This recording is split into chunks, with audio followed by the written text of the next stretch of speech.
তো এই বড় এটার থেকে ট্রান্সফার হয় এখানে দানা, এটা তো ট্রান্সফার হয়, ট্রান্সফার হওয়ার পর ওই এটা তো ট্রান্সফার হয়। তো এখানেও একটা মেশিন আছে, এই মেশিন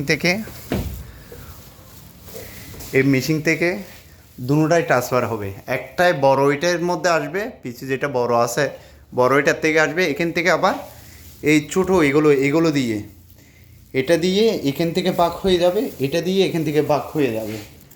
তো বিস্তারিত এখানে মোটর আছে, ওই বড় হয়েছে এটা, ওইটার থেকে এখানে আসবে, এইটাতে আসার পর তারপরে এখানে পড়বে, এখান থেকে আবার এটা আলোক হয়ে এখানে এটারটা এটাই যাবে, এটারটা এটা যাবে, এটা পূরণ হয়ে যাবে।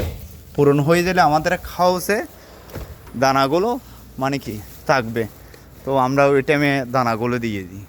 আসলে এখানে অনেক গরম, তারপরেও আপনাদের দেখাবার জন্য আমি আছি। আসলে একটু যদি ভিডিওগুলো দেখেন ভালো লাগে তাহলে একটা শেয়ার করবেন, একটা কমেন্ট করবেন। কমেন্ট করলে আসলে উৎসাহ লাগে আর একটা ভিডিও বানার জন্য।